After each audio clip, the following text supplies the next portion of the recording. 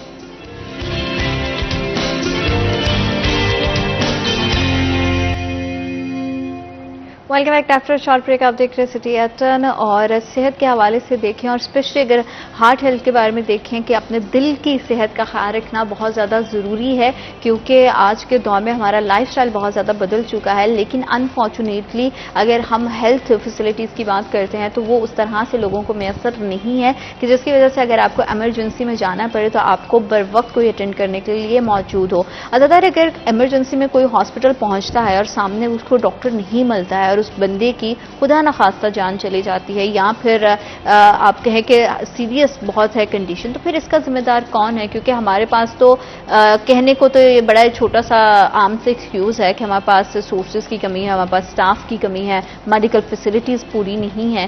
تو یہ سب چیزیں کیا کسی بندے کی زندگی کو کمپنسیٹ کر سکتی ہیں یا جسٹیفائڈ کر سکتی ہیں؟ ایف آئی سی میں جب آپ انٹر ہوں تو ادھر ایمرجنسی میں جتنا یہ ہمارا اسٹوڈیو اتنی سی ایمرجنسی ہے، اتنی سی ایمرجنسی میں اسٹریچر بھی لگے ہوئے ہیں، بیڈ بھی لگے ہوئے ہیں، مریضوں کو جو ہے صوفے پہ بھی بٹھایا گیا ہے، صوفے پہ بٹھا کے بھی وہ ڈرپس وغیرہ لگائی گئی ہیں. تو سہولیات کا فقدان جو ہے وہ بڑھتا جا رہا ہے. مریضوں کی تعداد جیسے میں نے بتائی ہے کہ وہ بھی بڑھ گئی ہے، مگر بجائے اس کے کہ ان کی جو ہے شکایات کا، ان کے مرض کا مداوع ہو سکے، تو اس طرف جو ہے وہ بات نہیں نظر آ رہی. مسائل بڑھتے جا رہے ہیں مریضوں کو، اور وہاں پہ عملہ اگر زیادہ ہوگا تو زیادہ سے زیادہ مریض مستفید ہوں گے. اب اکثر دفعہ ایسا ہوتا ہے کہ 5 6 مریض آ گئے ہیں یکدم. اب 1 2 ڈاکٹر جو ہیں وہ لگے ہوئے ہیں 1 2 3 مریضوں کے اوپر لگے ہوئے ہیں. انہی ڈاکٹروں نے جو باقی آئی سی یو وارڈ بھی دیکھنا ہے، باقی جگہ بھی انہوں نے وزٹ کرنے ہیں. تو عملے کی جو شارٹیج وہ ایف آئی سی کو ہے اور کافی حد تک ہے. اس سلسلے جیسے میں نے پہلے بتایا کہ جگہ کی تنگی کو دور کرنے کے حوالے سے کئی دفعہ منصوبے بنائے گئے کہ او پی ڈی کو جو ہے وہ یہاں سے باہر نکال دیا جائے، جو مختلف پلاٹس موجود ہیں وہاں پہ او پی ڈی بنا دی جائے. کئی دفعہ پی سی 1 اس کے پہ بھجوائے گئے، مگر ابھی تک کوئی بھی پی سی 1 جو تھا اس کے اوپر عمل درآمد نہیں ہو سکا. ایمرجنسی تھوڑی سی وارڈ جو ہے وہ بڑھا دی جائے، اس کے اوپر عمل درآمد نہیں ہو سکا. اس کے لیے بڑے پی سی 1 بھجوائے گئے انتظامیہ کی جانب سے.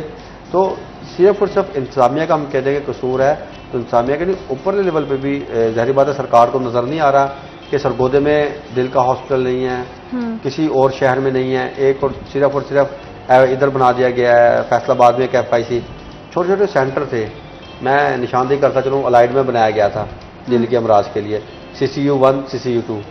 وہاں پہ جو بھی مریض آتا تھا تو اسے انجیکشن لگتا تھا، غالباً غالباً نام تھا انجیکشن کا.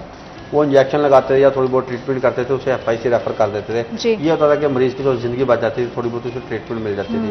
اب صورتحال یہ ہے کہ انہوں نے ریویمپنگ جب ہوئی ہے، ریویمپنگ کے بعد CCU وارڈ بند کر دیا ہے. امراض قلب کا وارڈ مکمل طور پہ بند ہے، تقریباً سال سے اوپر ہو چکا ہے، امراض قلب کا وارڈ نہیں کھلا. اب انہوں نے کہا کہ جی ہم وہاں پہ جو غلام محمد آباد ہے وہاں پہ ہم منتقل کر رہے ہیں، وہاں پہ کوشش کر رہے ہیں کہ صحیح وہاں پہ فعال کیا جائے، مگر وہاں پہ بھی وہ فعال نہیں ہو سکا. اب مریض جو 10 20 30 مریض پہلے یہاں پہ مستفید ہو جاتے تھے، 10 15 5 10 غلام محمد آباد میں ہو جاتے تھے، اب وہاں پہ بھی مستفید نہیں ہو رہے.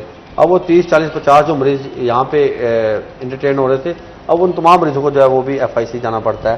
تو جو چھوٹے چھوٹے سینٹر بنائے گئے ہیں، DHQ ہے مثال کے سمن آباد ہے، وہاں پہ کارڈیالوجسٹ کی سیٹ ہے. اسی طرح نصرت فتح علی خان اسپتال ہے، وہاں پہ کارڈیالوجسٹ کی سیٹ ہے ہمارے پاس. اسی طرح غلام محمد آباد میں بھی ہے، الائڈ 1 میں بھی ہے، الائڈ 2 میں بھی ہے.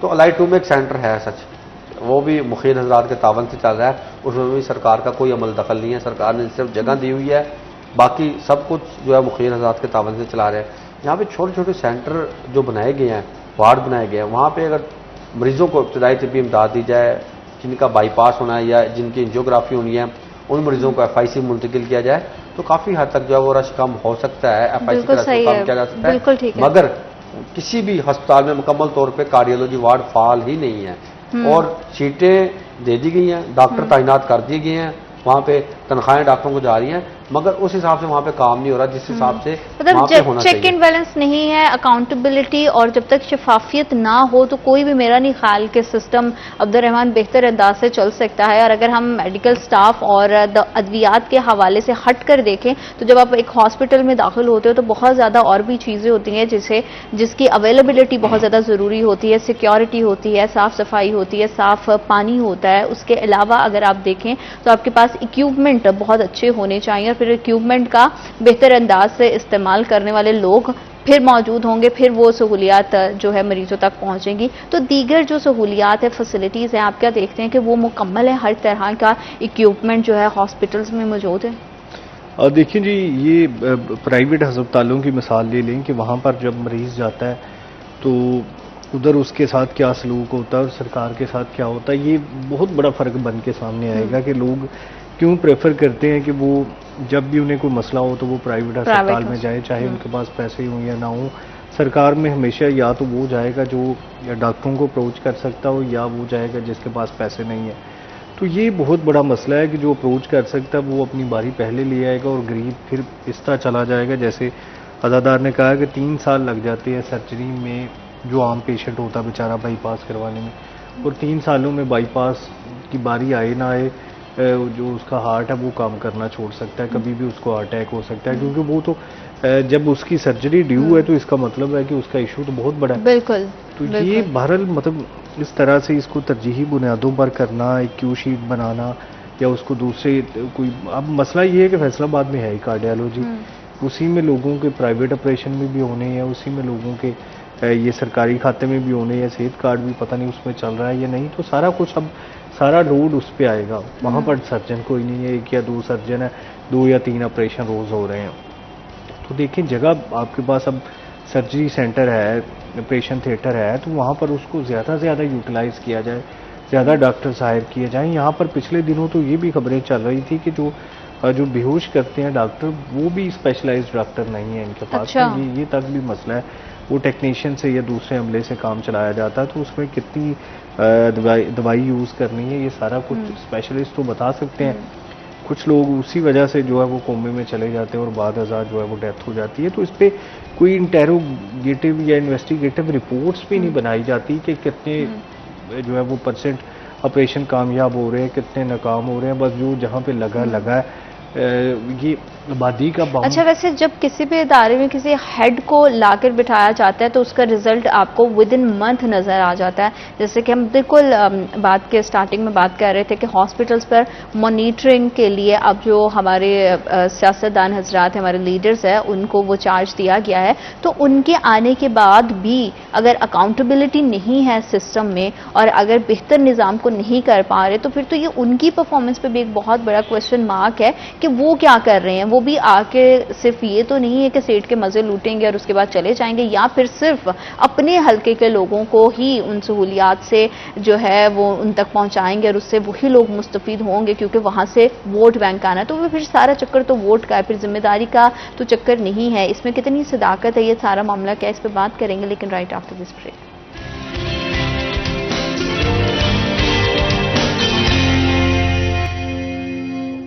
Welcome back after short break. آپ دیکھ رہے ہیں سٹی ایس10 اور صحت کے حوالے سے بہت سارے مسائل ہیں، ان مسائل کا حل بھی ہے اور اس کا بہترین حل کیا ہو سکتا ہے۔ عبدالرحمان، حکومت کو کیا کرنا چاہیے کہ مریضوں کے لیے جو بھی ہیلتھی جو بھی میڈیکل ہماری فیسلٹیز ہیں اس کو بہتر کر سکیں، اور لوگوں کے لیے جو مسائل ہیں، جو مشکلات ہیں، جو خواری ان کو درپیش ہے، اس سے ان کی جان چھوٹ جائے۔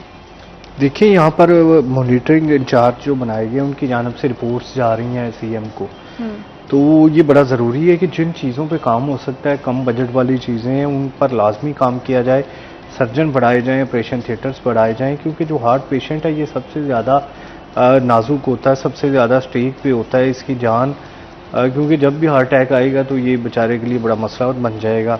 تو اس کے لیے باقاعدہ ادویات پرووائڈ کرنا، یہ سارا کچھ ترجیحی بنیادوں پہ ہونا چاہیے. دیکھیے دوسری طرح کی بھی ایمرجنسیز ہوتی ہیں کہ جس میں ٹانگ ٹوٹ جاتی ہے، بازو ٹوٹ جاتا ہے، تو ان پہ تو بہرحال بچنے کے چانسز ہوتے ہیں. یہاں پر ہارٹ کا مسئلہ سب سے سینسیٹیو سمجھا بالکل جاتا ایسے ہی ہے. ہے. تو اگر فیصل آباد میں ایک ہسپتال بنایا گیا ہے تو اس کے لیے انفراسٹرکچر بہتر ہونا چاہیے، یا پھر باقی اضلاع میں بھی بنانا چاہیے. دیکھیں ڈویژن وائز تو سمجھ آتی ہے کہ ہسپتال بنا دیا، یا اس سے پہلے ایک برن یونٹ ہے فیصل آباد میں، لائیڈ ہسپتال کا حصہ ہے، تو وہ بھی تقریباً پورے ریجن میں ہی ہے کہ ڈویژن سے ہٹ کے لوگ دور دراز سے آتے ہیں. لاہور کے بعد یہ ایف آئی سی ہے، یا ملتان میں، یا اس کے علاوہ جو برن سینٹر ہے وہ بھی چند ایک ہی ہے. جی. تو ان کو ایکسپینڈ کرنے کی ضرورت ہے کہ یہ ڈویژن لیول پہ ایک ایک ہو. فیصل آباد ڈویژن میں ایک، سرگودا ڈویژن میں ایک، آگے ملتان ڈویژن میں، سہیوال میں، گجرانوالہ، مطلب ہر ڈویژن میں ہونا چاہیے. لوگوں کا دیکھیں یہ بڑا مسئلہ ہے، جینون مسئلہ ہے، جو لائف سٹائل ہے، جو خوراک ہے، جو ماحول ہے ہمارا سارا، جو ٹینشن ہے، ڈپریشن ہے، شوگر بڑھتی جا رہی ہے، ہارٹ پیشنٹ بڑھتے جا رہے ہیں، فٹائٹس بڑھتی جا رہی ہے، تو بیماریاں تو بڑھتی جانی ہے، پاپولیشن بھی بڑھتی جا رہی ہے. تو آپ ہسپتالوں کو بڑھائیں، وہاں پر سہولیت بڑھائیں، وہاں لیکن پر. عبدالرحمن کوشچن یہ بھی ہے نا کہ اگر وہ ایکسپینڈ بھی کر دے تو ان کے پاس تو پہلے آلریڈی جو ایک ہاسپٹل فعال ہے اس میں سہولیات موجود نہیں ہے، پراپر طریقے سے عملہ موجود نہیں ہے. ایکسپینڈ کر بھی دیں گے تو نیو ہائرنگ کرنی پڑے گی. اگر نیو ہائرنگ کرنی ہے تو ایٹ لیسٹ جو پہلے سے ایک ہاسپٹل چل رہا ہے اس کو بہتر انداز سے پھر چلا لیں. دیکھیں یہ ایک پوری سائنس ہے، میں آپ کو بتاتا ہوں. جیسے الائڈ ہسپتال ہے، بہت بڑا ہسپتال ہے، بہت بڑی ہائرنگ ہے، ادھر بھی کمی ہے، ڈاکٹرز کی، ملازمین کی کمی ہے، یہ رہے گی. جی. لیکن جب نیا انسٹیٹیوشن بنتا ہے تو اس میں آپ نے ایٹ لیسٹ اتنے لوگ رکھنے ہیں کہ جس سے کم از کم لوگوں کے ساتھ چل جائے. نیا انسٹیٹیوٹ بنانے کا مقصد ہی یہی ہوتا ہے.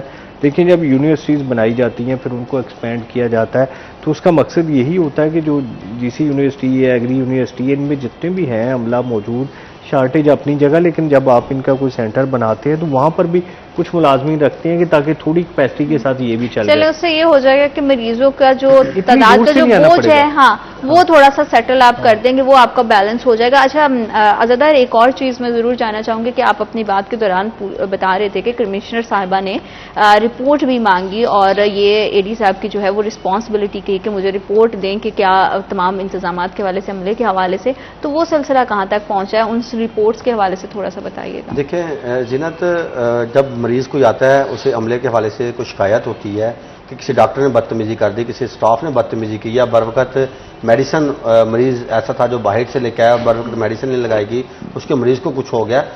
100 قسم کی مریضوں کو مشکلات ہوتی ہیں. اگر انہوں نے اس کا ازالہ کرنا ہے تو اس کے لیے حکومت کی جانب سے انتظامی امور پہ افسران تعینات کیے گئے ہیں تاکہ مریضوں کا ازالہ کر سکیں. اور جو انتظامی امور پہ افسران تعینات کیے گئے ہیں وہ سیٹیں بھی انجوائے کرتے ہیں، وہ چائے کھانا پینا بھی انجوائے کرتے ہیں، وہ سیلری بھی انجوائے کرتے ہیں، مگر مریضوں کی ان تک رسائی نہیں ہوتی. مریضوں کی رسائی ان تک اس وجہ سے نہیں ہوتی کہ پی ایس او کراس کرو، پی اے کراس کرو، سیکورٹی گارڈ کراس کرو، نائب کراس کرو، اس کے بعد اسے متعلقہ افسر تک پہنچنا ہے. اور وہ بھی اگر اسے اجازت مل گئی تب مریض بیچارہ اپنے پاس اپنی جو شکایت ہے وہ متعلقہ میڈیکل سپرنٹینڈنٹ کے پاس، ایگزیکٹو ڈائریکٹر کے پاس، یا کسی اور اے ایم ایس یا ڈی ایم ایس کے پاس پہنچ سکے گا. تو وہاں تک اس کے پہنچنا ایک بہت بڑا مسئلہ ہے. تو اس کے لیے جو ہمارے سیاستدان مقرر کیے گئے ہیں انہیں باقاعدہ طور پہ کھلی کچہریاں میں سمجھتا ہوں لگانی چاہیے ہفتے میں ایک دن، تاکہ مریض وہاں پر آئیں اور انہیں بتائیں کہ ہمیں یہ مسائل ہیں، یہ مسائل ہیں، اور ان کا ازالہ ہو. اور دوسرے نمبر پہ جیسے میں بتا رہا تھا کہ مریضوں نے شکایت کرنی ہے انتظامیہ پہ، انتظامیہ امور پہ تعینات افسران جو ہیں وہ 10:30-11 بجے تک ہسپتال کا رخ ہی نہیں کرتے. اب آنا انہیں کہاں سے ہے؟ چند فرلانگ کے فاصلے پہ، 400-500 قدم کے فاصلے پر کالونی ہے. ٹھیک ہے، یعنی کہ سڑک کراس کریں گے تو کالونی ہے ایف آئی سی کی، سڑک کراس کر کے ادھر آئیں گے تو ایف آئی سی ہے، کارڈیالوجی ہاسپٹل ہے. اور وہاں سے 400-500 قدم اٹھا کے انتظامیہ کے جو افسران ہیں وہاں پہ مکان بھی لیے ہوئے ہیں، رہائشیں بھی وہاں پہ سرکار کی طرف سے لی ہوئی ہیں، وہ بھی انجوائے کر رہے ہیں. اب 11 بجے وہ آتے ہیں. اب مریض ہے کہ کمپلین کرنی ہے، وہ بیچارہ 8 بجے آیا ہے، 9 بجے آیا ہے، 9 بجے سے لے کر وہ 11 بجے تک میڈیکل سپرنٹینڈنٹ کا یا ایگزیکٹو ڈائریکٹر کا اپنی کمپلین درج کروانے کے لیے اچھا بالکل جو ان کی کمپلین ہے اس تک پہنچے. اس سے پہلے آپ 2-3 منٹ کا جو ہے وہ فاصلہ طے کر کے نہیں آ سکتے، لیکن کمپلین کرنے والے کو جو ہے وہ 2-3 گھنٹے آپ کا ویٹ کرنا پڑتا ہے. اس کے بعد بھی اگر ان کو جناب کے جو ہے وہ ٹائم ملے گا تبھی وہ کمپلین ان تک پہنچے گی. اور یہ سلسلہ اگر اسی طرح سے چلتا رہا تو مریضوں کے لیے مسائل اور زیادہ بڑھ جائیں گے. تو حکومت کو ہوش کے ناخن لینے کی ضرورت ہے. آپ دونوں مہمانوں کا بہت شکریہ پروگرام کا حصہ بنے. وقت چھوٹی سی بریک کا. Will be right back after short break.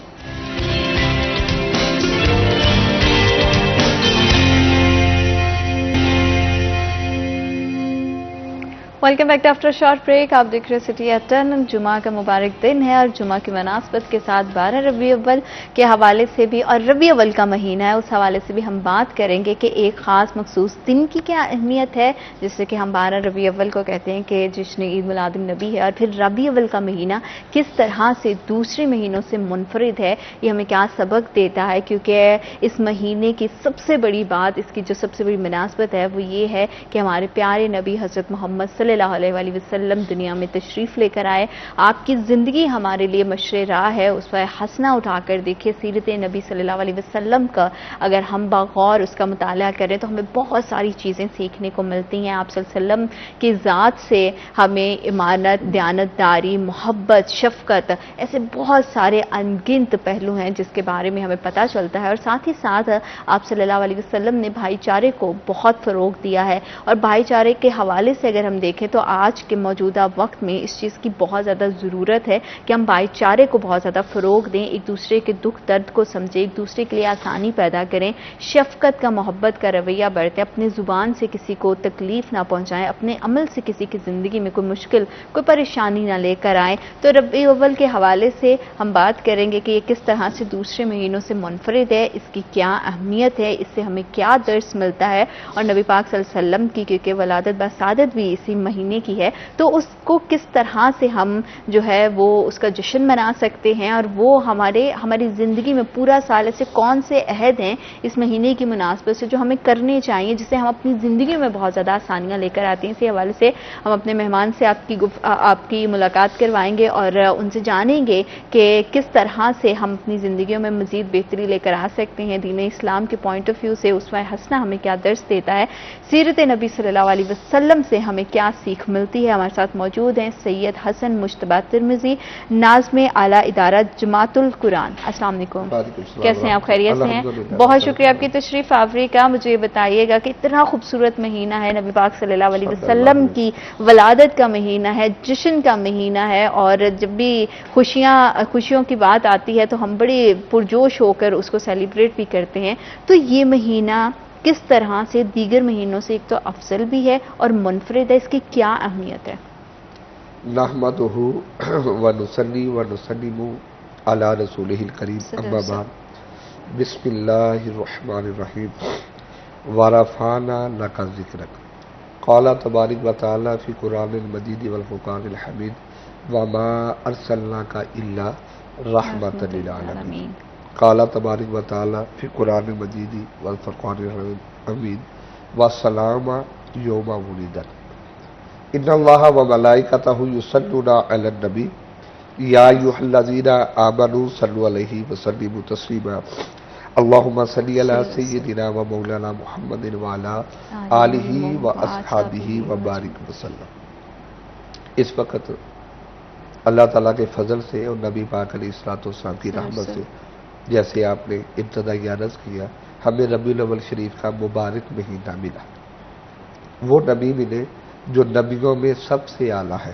بے شک میں نے وہ کاغذ مس ہو گیا, کل ایک نبی پاک علیہ الصلوۃ والسلام کی بارگاہ میں میں نے ہدیہ تبرک پیش کرنے کی کوشش کی ہے.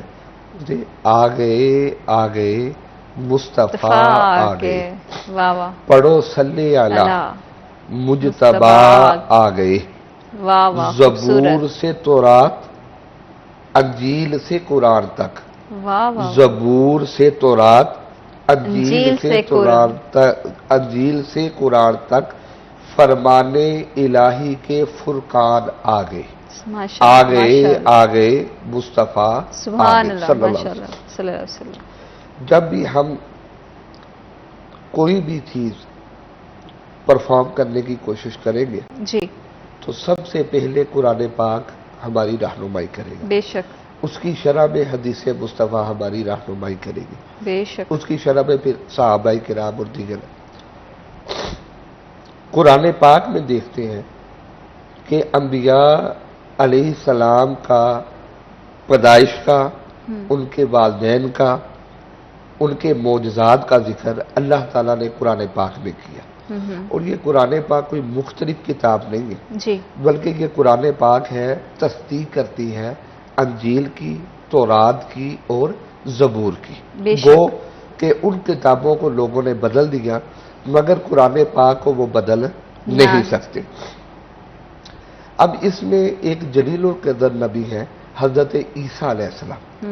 سورہ مریم میں بہت سی آیات آپ کے میلاد کے بارے میں ہے. جی پہلے اللہ تعالیٰ آپ کی والدہ کا ذکر کرتا ہے، جی پھر اللہ فرماتا ہے کہ وہ ایک پردے میں چلی گئی، پھر اللہ فرماتا ہے میں نے اپنی قدرت سے حضرت جبرائیل ان کے پاس آئے اور ان کو بیٹا دیا. جب بیٹا دیا پھر وہ تنہا ہو گئی کہ لوگ کیا کہیں گے. اللہ نے کہا یہ میری مرضی ہے، میں جس کو چاہوں بغیر باپ کے پیدا کر دوں. میں تو حضرت آدم کو بغیر ماں اور بغیر باپ کے پیدا کرنے والا ہوں، اور میری شان یہ ہے ان اللہ علی کل شیء قدیر. باہر کے اگر مزید پڑھتے ہیں تو اللہ تعالیٰ نے جو آیات نازل کی ان کا مفہوم یہ ہے کہ بالآخر حضرت عیسیٰ پیدا ہو گئے. جب حضرت عیسیٰ پیدا ہو گئے تو آپ کی والدہ مائدہ سیدنا مریم علیہ السلام فرماتی ہیں مولا اب میں لوگوں کو کیا کہوں گی. آپ نے فرمایا آپ ایسے کریں، آپ چپ کا روزہ رکھ لیں. فَإِذَا أَشَارَتْ آپ نے ان کی طرف اشارہ کرنا ہے. اچھا حضرت مریم علیہ السلام نے روزہ رکھ لیا چپ کا، آپ لوگوں میں چلی گئی. جب لوگوں میں آپ گئی ہیں تو انہوں نے کبھی یہ کیا تو آپ نے فَإِذَا أَشَارَتْ آپ نے اس کی طرف اشارہ کیا جی حضرت عیسیٰ کی طرف. جی انہوں نے کہا مریم، اس کی تفاسیر میں لکھا ہے لوگوں نے کہا نہیں کبھی ایسا ہوا ہے کہ بچہ ماں کے گود میں بولے، گفتگو کرے. ایک تم نے کام درست نہیں کیا، دوسرا اب تم ایک نیا کام کر رہی ہو کہ یہ بولے گا. اللہ کہتا جب لوگ جمع ہو گئے، لوگ اس طرح کی باتیں کرنے لگے، حضرت مریم نے جب اشارہ کیا کالو تو وہ بولا، کالا کہا انی عبداللہ، اے لوگو میری ماں پہ کوئی تہمت نہ لگاؤ، میں اللہ کا بندہ ہوں. کیا بات. اچھا یہاں سے پتہ لگا جو بھی نبی آتا ہے سب سے پہلے وہ عقیدہ توحید کا اعلان کرتا ہے. بے شک. لا الہ الا اللہ آدم وہ صفی اللہ، لا الہ الا اللہ عیسیٰ روح اللہ، لا الہ الا اللہ محمد الرسول اللہ. آپ نے بھی توحید کا اعلان کیا. بے شک. قالا انی عبداللہ، میں اللہ کا بندہ ہوں. وَآتَانِيَ الْكِتَابَ اور اللہ نے مجھے کتاب دی ہے. ماں کے گود میں بول رہے ہیں حضرت عیسیٰ. وَجَعَلَنِي نَبِيًّا اور اللہ نے مجھے نبی بنا کر جلوہ گر کیا. اس لیے ہم کہتے ہیں 12 ربیع الاول کو جب نبی پاک علیہ السلام پیدا ہوئے تو حضرت آمنہ رضی اللہ تعالیٰ عنہا فرماتی ہے کہ آپ کے لب مبارک ہل رہے تھے تو میں کان آپ کے لبوں کے پاس لے کر گئی تو آواز آ رہی تھی ربی حبلی امتی، ربی حبلی امتی. کیونکہ یہ قرآن کہہ رہا ہے کہ اللہ تعالیٰ نبی کو ماں کے گود میں نبی بنا کر بھیجتا ہے. کتاب ابھی نازل ہونی ہے لیکن اللہ تعالیٰ کتاب کا تحفہ دے دیتا ہے. اب اس سے جو اگلی آیت ہے وہ تمام دیکھیں ہر کوئی ایمان والا نبی پاک علیہ الصلوۃ والسلام کا کلمہ پڑھنے والا وہ نبی پاک علیہ الصلوۃ والسلام کے آمد کا ذکر کر رہا ہے. کسی کا عنوان میلاد مصطفیٰ ہے، کسی کا عنوان سیرت مصطفیٰ ہے، کسی کا عنوان کسی اور نام سے ہے، کسی کا عنوان یہ کہ سرکار تشریف کیوں لائے. ہر مکتبہ فکر والا ہر کوئی ان دنوں میں نبی علیہ الصلوۃ والسلام کا اپنے اپنے انداز میں ذکر کر رہا ہے کیونکہ یہ سنت الہی ہے. اب اللہ تعالیٰ نے آگے فرمایا وَسَلَامٌ يَوْمَ وُلِدَتْ. پہلے یہ آیت ہے کہ وَجَعَلَنِي نَبِيًّا مجھے نبی بنایا، مجھے کتاب دی ہے. اچھا اب جس دن عیسیٰ پیدا ہوئے وہ دن سلامتی والا دن ہے. وَسَلَامٌ يَوْمَ وُلِدَتْ. اب دیکھیں اگر آپ پھر قرآن پاک سے رہنمائی لیں تو فرمایا تِلْكَ الرُّسُلُ فَضَّلْنَا بَعْضَكُمْ عَلَى بَعْضٍ. ہم نے بعض رسولوں کو بعض رسولوں پر فضیلت دی ہے. اچھا کتنی فضیلت دی. فرمایا کسی کو 1 معجزے، کسی کو 2 معجزے، کسی کو 3 معجزے، لیکن جس سے بھی معجزہ ملا وہ آپ کے اور میرے پیارے نبی کا صدقہ ملا. روایت ہے اور یہ سیرت کی کتابوں میں درج ہے کہ حضرت عیسیٰ جن کا دن سلامتی والا کہا گیا ہے جی وہ ایک دن اپنے لوگوں کو اکٹھا کر کے ہمارے نبی کا میلاد پڑھتے ہیں، سبحان اللہ، ہمارے نبی کی آمد کی ذکر کرتے ہیں. سبحان اللہ، ہمارا ذکر کرنا اور ان کا ذکر کرنے میں فرق یہ ہے، ہم جیسے کہتے ہیں کہ حضرت عیسیٰ آئے تھے اور تشریف لے گئے، حضرت ابراہیم آئے تھے اور موت کا ذائقہ چکھے تشریف لے گئے. وہ یہ ذکر کرتے تھے کہ وہ نبی آئیں گے، وہ آئیں گے. حضرت عیسیٰ علیہ السلام نے فرمایا لوگوں سنو، تم نے میرے معجزات کو سنا، میں کوڑیوں کو شفا دیتا ہوں. اب یہ پتہ لگا جو نبی ہوتے ہیں وہ شفائیں دینے والے ہوتے ہیں. بے شک، میں اندھوں کو مادرزاد جو اندھے ہیں ان کو اللہ کی عطا سے بنائی دیتا ہوں، آنکھیں دیتا ہوں. میں مردوں کو زندہ کرتا ہوں اللہ کی دی ہوئی طاقت سے. کم باذن اللہ میں کہتا ہوں واہ واہ، مردہ زندہ ہو جاتا واہ واہ ہے. واہ. سنو اب ایک نبی آنے والے ہیں، وہ آخری نبی ہوں گے، خاتم النبیین ہوں گے. سبحان وہ سب کی نبوت ختم ہو جائے گی، میں تو نہیں موجود ہوں گا کیونکہ حضرت عیسیٰ دوبارہ آئیں گے. جی جی چاہ جی چکے جی، ان کی شان یہ ہے اگر میں ان کو پالوں. یہ حضرت عیسیٰ علیہ السلام اپنے عیسائیوں سے خطاب کر رہے جی ہیں. جی اس جی، وقت ظاہر بھائی یہودی بھی آپ کے مطلب پیروکار ہاں تھے جی، اور عیسائی جی بھی بالکل تھے، ایسے. دیان والے آپ کو جی. مانتے تھے، لیکن کثرت عیسائیوں کی تھی. فرمایا اگر میں محمد مصطفیٰ احمد مجتبیٰ کو پالوں تو میں کیا کروں گا؟ اگر میں ان کے جوتوں کے تسموں کو بند کروں یہ عیسیٰ کے لیے اعزاز کی بات ہو. اللہ اکبر، یوں کہہ ماشاء لیجیے اللہ، حضرت عیسیٰ فرما رہے کہ سب سے اولا والا ہمارا ہمارا نبی، نبی، سب سے بالا والا ہمارا نبی، اپنے مولا کا پیارا ہمارا نبی، دونوں عالم کا دولہ ہمارا نبی، خلق سے اولیاء، اولیاء سے رسل کیا اور بات رسولوں ہے، سے کیا اعلیٰ بات ہے، ہمارا ہمارا نبی. نبی. اور جتنے بھی انبیاء کو نبوت ملی اور رسالت ملی، یہ قرآن میں پاک میں بے شمار جگہ ہے، وہ سب کچھ ہمارے پیارے نبی کا صدقہ ملی. بے شک، اگر بے شک. سرکار صلی اللہ علیہ وسلم صلی اللہ جلوہ علیہ گر وسلم. نہ ہوتے تو اللہ تعالیٰ اس کائنات کو بناتا ہی نہ. اب یہ ایک نبی کی کیونکہ پروگرام کا وقت تھوڑا ہوتا ہے اس لیے میں تیزی سے جی آگے جی، بڑھنا بالکل چاہتا ہوں بالکل. تاکہ پتہ بھی اینڈ پہ ہم پہنچ سکے کہ نبی پاک ہاں، صلی اللہ علیہ وسلم کے صلی اللہ علیہ آنے کا مقصد بھی جی کیا جی ہے. جی جی، دیکھیے حضرت عیسیٰ کا ذکر قرآن میں، حضرت ذکریہ کا ذکر قرآن میں، حضرت یحییٰ کا ذکر قرآن میں، حضرت ابراہیم کا ذکر قرآن میں، حضرت اسماعیل علیہ السلام کا ذکر قرآن میں، حضرت موسیٰ کا ذکر قرآن میں. یہ ذکر بتاتا ہے کہ انبیاء کا ذکر کرنا یہ اللہ کی سنت ہے بے شک، اور انبیاء سے محبت کرنا یہ اللہ کا حکم ہے. انبیاء پر ایمان لانا یہ اللہ کا حکم ہے. ہمیں عقیدہ توحید پانے کے لیے نبیوں کا دامن پکڑنا پڑے گا. اگر کوئی نبی کو چھوڑ کر اگر خدا کی طرف جائے گا تو وہ خدا کو پا ہی نہیں سکتا. بالکل. اور نبی پاک صلی اللہ علیہ وسلم کی زندگی کے حوالے سے بھی بات کریں گے. ہم ہمیشہ سے اسوہ حسنہ ایک ورڈ بولتے ہیں، بہت سارے لوگ پتہ نہیں ہماری ینگ جنریشن اس کو کتنا اچھے سے سمجھ پائی ہے یا نہیں سمجھ پائی ہے. کوشش کریں گے کہ تھوڑا سا اس پہلو پہ بھی ہم تھوڑا سا روشنی ڈالیں اور جانیں تھوڑا سا تفصیل سے کہ اسوہ حسنہ اس کا ایکچوئل میننگ کیا ہے. لیکن رائٹ آفٹر دس بریک.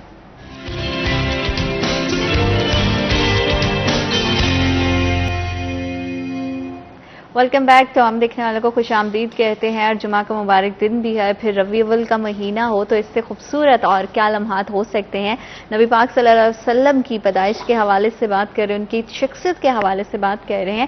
ایک لفظ جیسے کہ میں نے بریک پہ جانے سے پہلے بھی بات کی کہ اسوہ حسنہ ہم بہت زیادہ ورڈ استعمال کرتے ہیں. کیا ایکچوئل معنی میں اس کا مطلب کیا ہے، یہ کیا ہے، ہم یہ سمجھتے ہیں اس کے بارے میں، اس کے اندر کتنا مفہوم ہے، یہ کتنی گہری بات اور اس کا ہماری زندگیوں پہ کیا اثر جاتا ہے، اسی حوالے سے ہم جاننا چاہیں گے. اور میں چاہوں گی کہ ہم آپ سے اس پہ تھوڑی سی رہنمائی لیں کہ اگر ہم کہہ تو دیتے ہیں سیرت نبی صلی اللہ علیہ وسلم اور اسوہ حسنہ، تو اسوہ حسنہ ایکچولی کیا ہے؟